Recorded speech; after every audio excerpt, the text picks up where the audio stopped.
And we're on. Hey, everybody. Welcome to this week's Mentors on Tap. I'm Steve Grenzer with Steam Driven Media. That guy over there on the other side who looks a little cold is Doc Sheldon from Intrinsic Value SEO. This week, we're going to talk a little bit about return on ad spend and ROI and how these things work for most people and how they really should work and what makes them valuable for marketers and for business owners alike. We'll start off. A lot of agencies want to talk about their return on ad spend, which is a great metric to start with. What they're doing is they're calculating how much money they spend versus how much money they made. And that's great as long as you have a real high profit margin product. If you're selling a digital something or other and it's $69 and it's just infinitely available with no extra overhead, return on ad spend is probably a really good number for you. But if you're selling a hard good, like, sponges or squeegees or car parts, you have to take into account actual profit margins. If you're only running a, say, 30% profit margin and your return on ad spend is 20%, you're losing money. Where if your return on ad spend is 20% on a digital product, you're killing it. So this is one of those conversations that people need to have with their clients. We talked before about this is where profit margin is an issue. We need to know this thing. And if your client doesn't want to share that information with you, they're crippling your ability to be productive for them. If you have a client that doesn't want to share, and some of them don't for whatever reason, I can understand that, but you need to explain to them that now you're basing your success or failure on retail numbers and not wholesale numbers or profit margins, which leads us to the other thing that a lot of customers won't know what their profit margin is. You know what that's like, don't you, Doc? Oh yeah.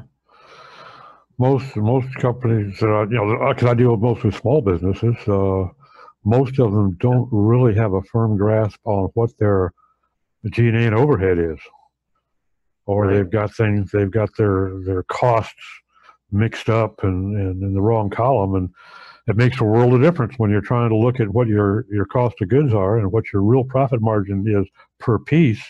It makes a world of difference. If you're not putting the basic numbers together the right way, then your bottom line is going to be way off. It's even worse when they forget to include labor. Mm-hmm. A lot of people don't pay themselves. They keep whatever's left at the end of the month. Yeah. And if you don't include that into your costs, you're gonna, it just makes the numbers even worse. So while return on ad spend is a good metric to start with, and it can give you some information, same thing with ROI, your return on investment, you really want to base those numbers off of profit margins. If you know that let's say you get a 50% profit, so you need to get an return on ad spend of at least 2 to 1 just to break even. So now your goal may not be 2 to 1, it may be 4 to 1 or 5 to 1, depending on where you're at. There are occasions where we've been fortunate enough to push clients as high as 8 to 1, where for every dollar spent, we made 8. And if you can't turn a profit at an 8 to 1 return, you might have other issues worth looking at. Yeah. Wouldn't be the first time. There have been a handful of business owners who've been able to know they go and lose a lot of their business straight up their nose. Well, I had a client a couple of years ago who was a small business. He was buying stuff out of the Orient and drop shipping it, and he was figuring out incorrectly what his cost was, and he come up to 25% profit margin was his number. So then he got somebody who approached him wanting to buy in bulk. They wanted it because they wanted to resell. So they started negotiating a better price. Well, he said, well, I got 25% profit. I could live with, on this, I could live with 10% profit. So we negotiated a deal to sell him 1,000 parts for 10% margin. And he lost about 6% a piece. Yeah. That's it. I mean, that can happen, you know. You've got to know the business side of your numbers, or you're going to have an accountant that's going to ask you the right questions and press you for answers.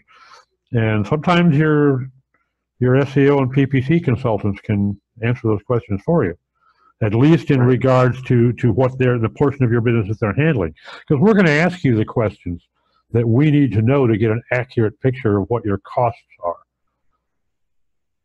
Yes, very much so.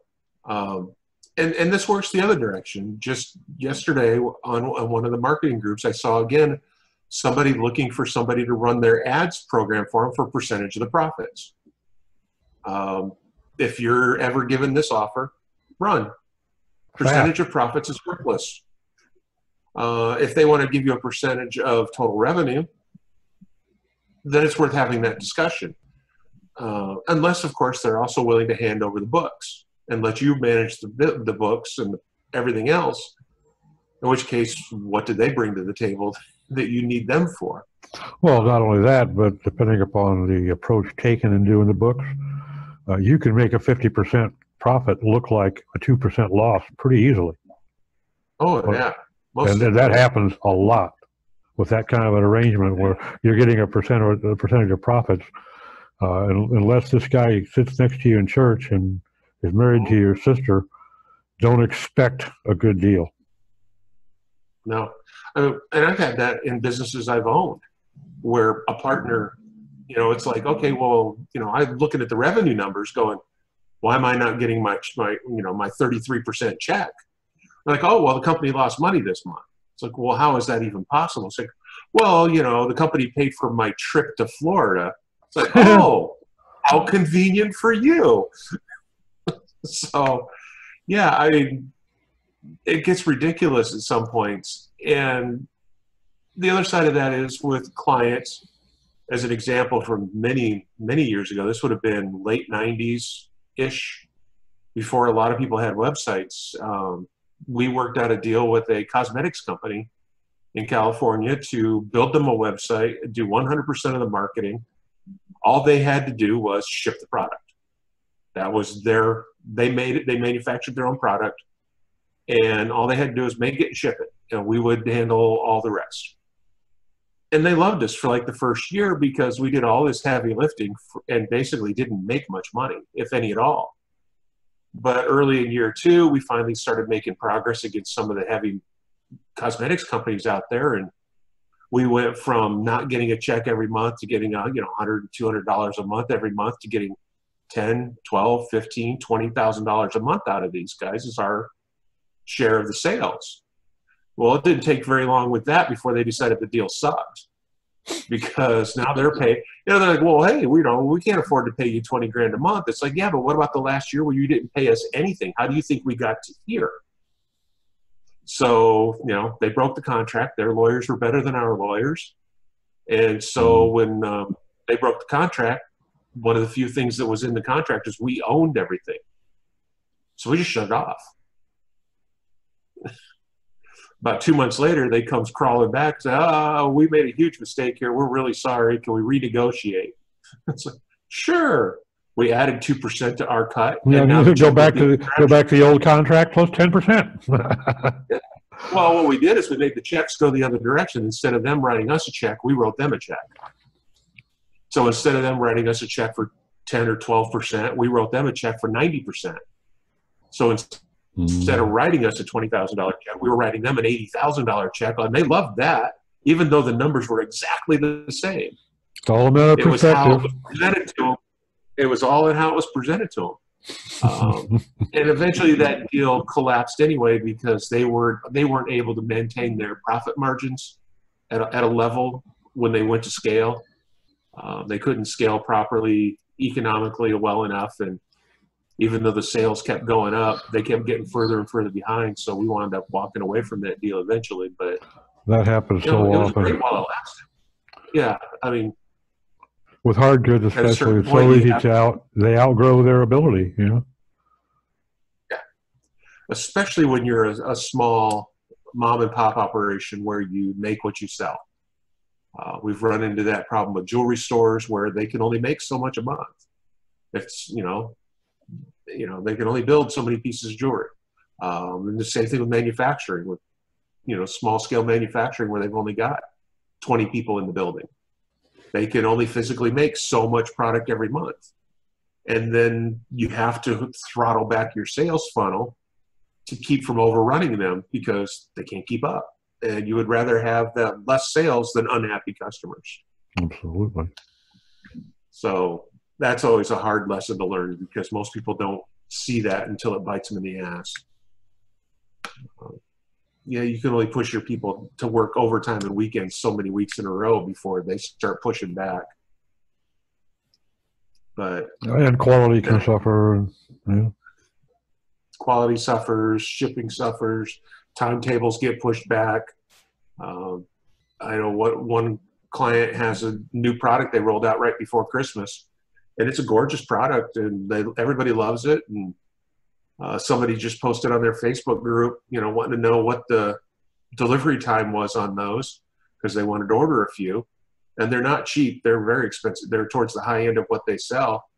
And before they could reply with an answer, somebody else replied and said, well, I ordered mine before Christmas and still don't have it. It's like, oh, that's not what you want to happen in your group. Yeah, that's not the ideal post for the page. No, that does not help. And it's taken me a long time to convince him to not delete those posts. Because it used to be he would just delete them. And then, of course, why are you deleting my posts? And it's like, no, you can't do that. You have to address the problem. Yep. Let them know what's going on. Explain to them what's going on. Give them a reason. Even if it's a bullshit reason, give them a reason. Well, make them happy. A lot of people don't understand that when you start looking at reputation management. You have the opportunity to take control of the narrative. And if you delete that post or ignore that post, you have handed that opportunity back to them. And they're not going to turn it to your advantage. No. People don't like being ignored. Well, and you speak of reputation management. This is a new area that I'm hoping to see more people get involved in on a proactive method rather than reactive, where businesses bring people on whose job is customer service, customer retention, taking care of these kinds of issues and working on your reputation before it gets bad, as opposed to, oh, my name is crap, I need you to go in and fix it. Well, okay, until you quit doing the things that made your name crap, no amount of fixing is going to help. Well, there's another aspect to that. You talk about being proactive. You can go in there and start taking really good care of the 3 or 4 customers you have. And if a year from now, maybe you outgrow your scale outgrows your ability and you start pissing some people off, they just might see some of those old posts and understand that you got some growing pains. It gives you a little bit of a foundation to build on. So it's always better to build a reputation than to have to rebuild one. Yeah, it's kind of one of those issues where you don't, people say, oh yeah, too much business is a wonderful problem to have. Nope. Not always. It's just a problem. And you need to have a way of dealing with it, as opposed to, pushing back timetables and hoping people don't complain. Because that never solves the problem unless your business goes down to make room for you to catch up. Which is not a good thing either. No, that would definitely suck as well. It's, the whole running a business thing. I've always tried to view what we do as more of a partnership with our clients. I don't limit myself to just what we've been paid to do. If I see something that I might be able to help with or even offer some advice, I've got one client that I work with now who we started off doing their SEO and PPC, and they've eventually started bringing people in-house and rolled us into a full-time consulting gig. And I'm making exactly the same amount of money I did before, only now I'm doing less work. Yeah. I'm sending a few emails. I sit in on a couple meetings a month, and we just keep pushing the rock down the road. And if their in-house people have questions, I answer those. And for both of it's worked out really well. I enjoy the hell out of it, and it's certainly better than actually clicking a mouse button for a living. Yeah. Or split wood or digging a ditch or any one of 100 other jobs I could be forced to do. Pulling tractors out of the mud. Well, when you start talking about determining what your ROAS is, what are some of the things that you see a lot of people neglecting to consider, not on the agency side, but on the site owner side, failing to consider in determining what their ROAS really is? The biggest thing that most of them leave out is labor, especially if they're selling a product or they're reselling a product. They're like, oh, well, I paid $40 for this. I'm selling it for $80, so my profit's $40. It's like, well, no, it's not, because you've also got shipping in there. You've got labor for the person that brings it in and puts it on the shelf, labor for the person that puts it in a box. There's all of these other additional costs that a lot of people don't take into account. I know in the fast food business, you've got very specific goals. Your labor cost needs to be less than 30% of your total sales. When it creeps above 30%, you lose money. It's just what it is. So the biggest one is labor. Second one is shipping. They tend to forget how much shipping costs, especially when they offer free shipping.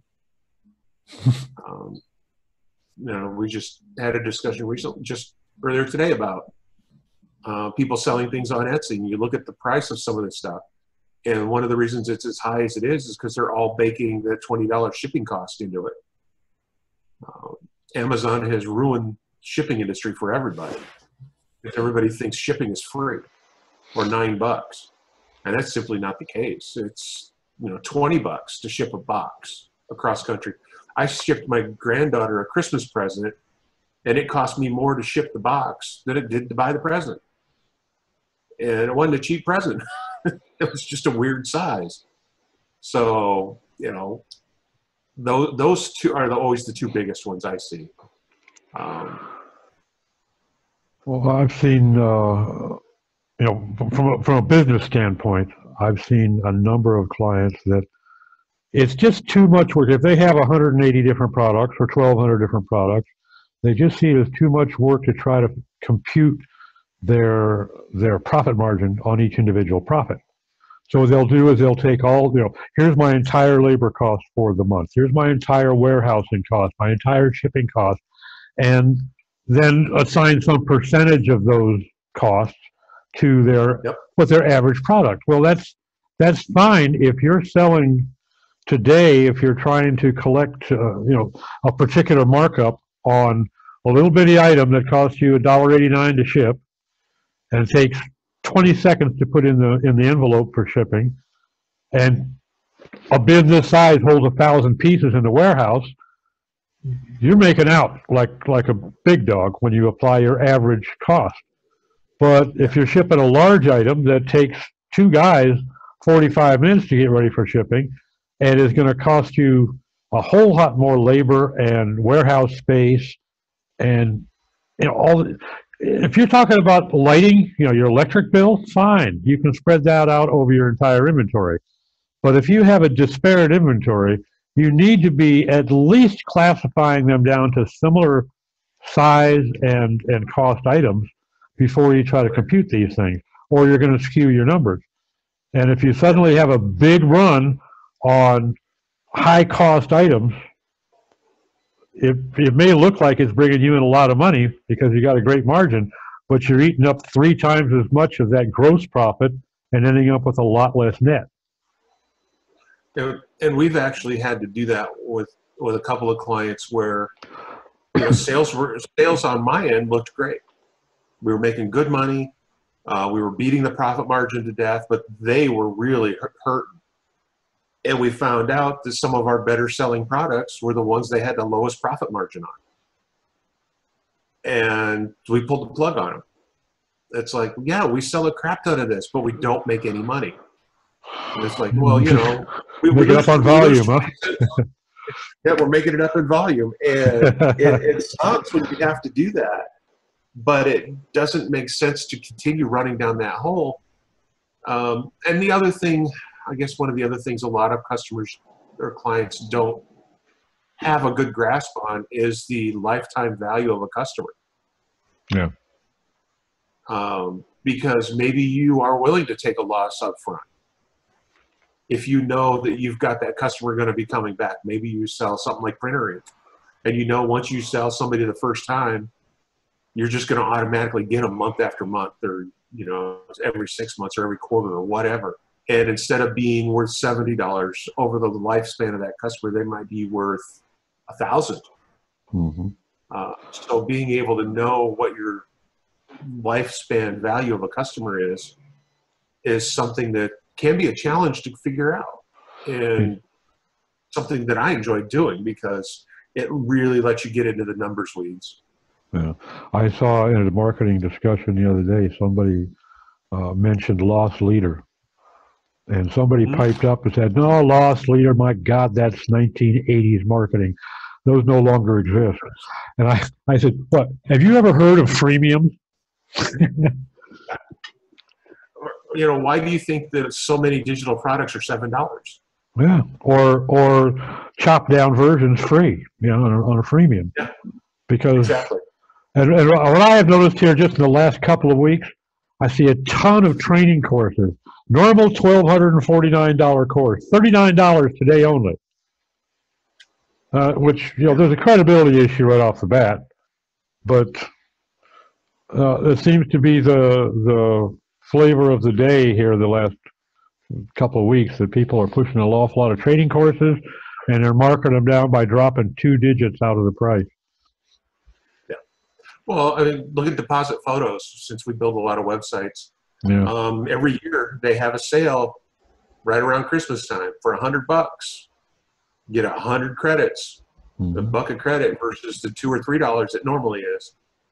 Hell yeah, I'm going to buy that I'm like, I could probably not buy anymore and be set for the rest of my career, because every year I just bought more, because you just never know. And it's nice to bank some of those credits, and it's good for them too, because they know I'll be around. You know, my lifetime value is now, you know, $300. It's not $100. And you know, and it's like what I was explaining earlier with one of the other clients is that, you know, we had a long discussion not too long ago where they were concerned about how much money they were spending on their advertising. And it's like, okay, that's fine. You're not happy spending 10 grand a month. I get it. But we're generating almost 30 grand a month in revenue, and that's almost 16 grand in profit. So tell me again what you're complaining about. It's like you're putting more money in your pocket than we're taking out, and this is just on the first sale. This doesn't count, because this is a program that locks people in because they have to take the follow-on courses to keep their licensing intact. So and nobody, once you get them in for the first license, nobody switches. Because to switch, you got to pay the full fee up front to somebody else versus the $50 renewal. Well, I'm going to pay the $50 renewal. I'm not going to pay $500 to start over. So you basically lock people in for the rest of their career. There's some serious value to that kind of a business model. But they were continuing to complain that, you know, we're spending too much money. We can't spend this much money. So we cut their budget. Then they started complaining that they weren't making enough sales. It's like, it's funny how that works. Because you fired your salesman. It's like, and I get it. I understand from their perspective. They're looking at these big checks they've got to write every month. I get it. Well, sure, but I also wonder, you know, how long they're going to be in business when they think that way. So, well, that's one of the downsides in my mind. The internet has made it so easy for so many people to go into what they consider to be business with no understanding. of business. And unfortunately, a lot of those people took their life savings or their inheritance or sold a business or a home to get the money to do it and then lose that. And it's a shame. So there's so many people telling you how easy it is, you know. But we all know that, you know, you can make $1 million a month selling links, right? Everybody does. It's a massive issue with Amazon right now. There are so many people dumping their life savings into one last shot at making money on Amazon. And they spend all this cash up front to develop a product, prototype the product, have it manufactured in China, have it shipped over to the United States, only to find out they screwed something up and they're stuck with a container full of product that they can't sell. And 3 months down the road, Amazon starts fabricating their own copy. Yeah. That's the other issue is guess who has all the data? That would be Amazon. Whenever they see something that looks horribly profitable, they're going to start making it. Yep. And it will come under one of their 5 or 6 brands, and you will compete. Anybody who wants to sell clothing on Amazon is nuts.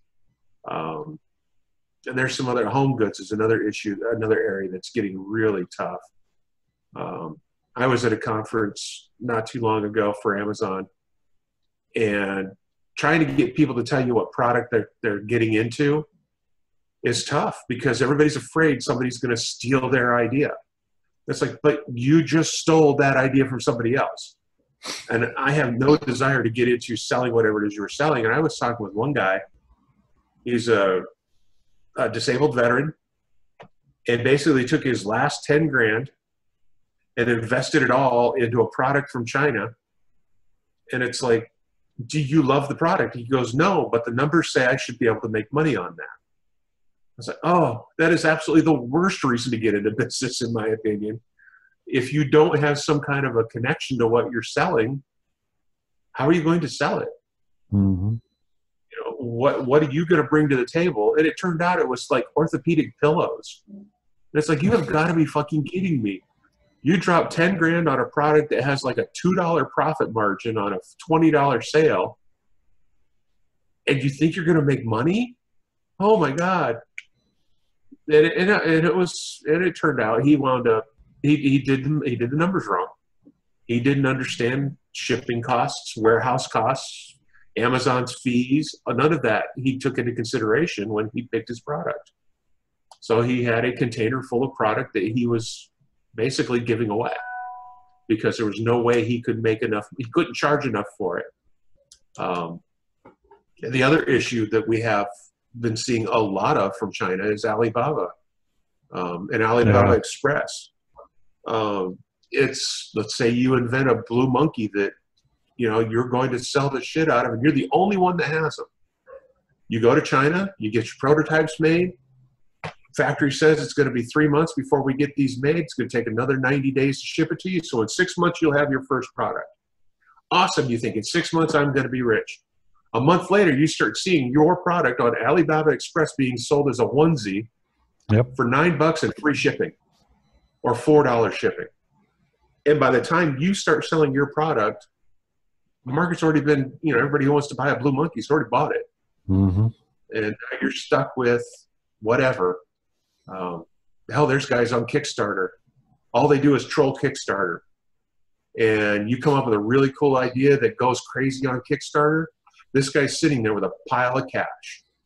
And before you can get your Kickstarter money, get your product made, and get it shipped to all your first buyers, he has already bought 3 containers of it, had them delivered, and sold, and completely gutted your market before you even got there.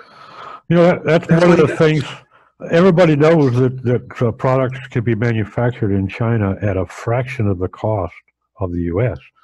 But one of the things that a lot of people don't realize, and I did not realize it myself, I was managing a plant for a client down here that was injection molding parts.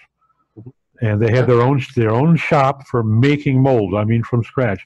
Huge blocks of stainless steel.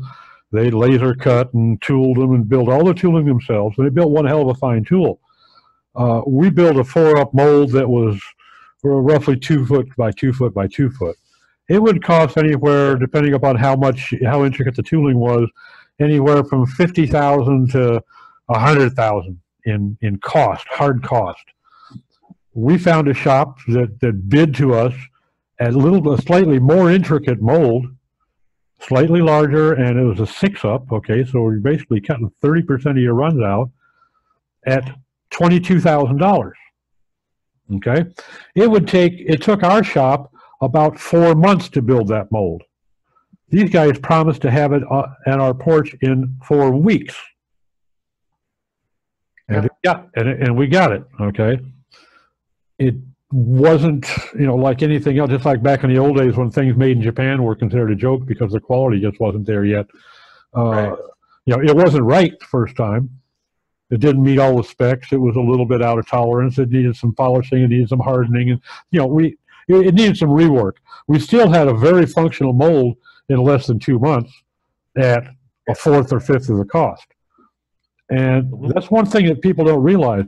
China is dynamite at fast tracking stuff. Yeah. Intricate. They've got some fine programs for reverse engineering, computer aided stuff that will do an amazing job. You can put a part on a table and their laser scanner will have it actually cutting on a CNC machine before it finishes scanning it on the table. Yeah. You talk about injection molding. My dad used to own a company that did that. And one of his most popular parts was a 4-way connector that went on your truck. So when you wired up your truck for your trailer lights, it had little LEDs in it. Oh. And so you didn't have to have the trailer. And then it also worked as a cover for the plug when you were pulling your trailer around. It was a pretty neat little deal. Nice. He was selling them for like $8 a pop, costing him like $2 to make them. He was doing great. All of a sudden, a new one appeared on the market at like $3. And it just ate his market up. And he bought a couple and he opened them up and he looked at them. And it had, not only did it was it an exact copy of his product, but it had the same tooling marks in it. They had bought one. They scanned a part. They scanned a part and built a mold. And then you could see where they scribbled out, because he had his company logo on it. You could see where they brushed off the company logo and put theirs on. God. I mean, it wasn't even like they pretended to invent their own. It was a 100% copy, exactly of what he was doing. And what's he going to do? Exactly. He can't fight him. He's not going to win. And they were making them for what it was. They were selling them for what it was costing him to make them.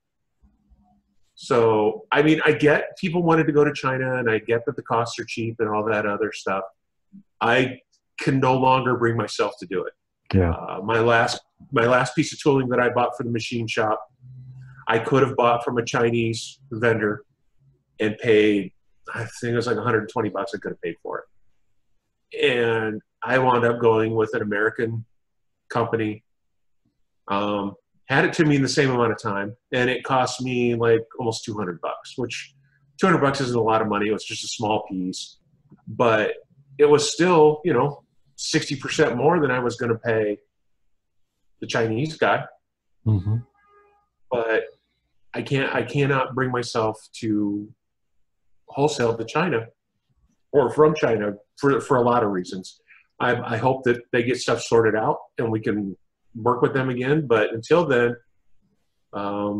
lately the economics and politics of it has made small scale manufacturing boom in the United States. That kind of brings up one other thing that we can talk about before we wrap this up. Some sort of a contingency margin. If you're building a part, if you're using a component from wherever, it may be out of China, it may be out of Peoria, but if you're using a component that is critical to your operation, particularly if you know there's only one source for it, if something happens, if the owner has a heart attack, if there's a fire in their plant, if one of their suppliers suddenly stops giving them the raw materials, whatever, something happens, you could be either dead in the water or suddenly facing a significant increase in your costs by having to go to a different source.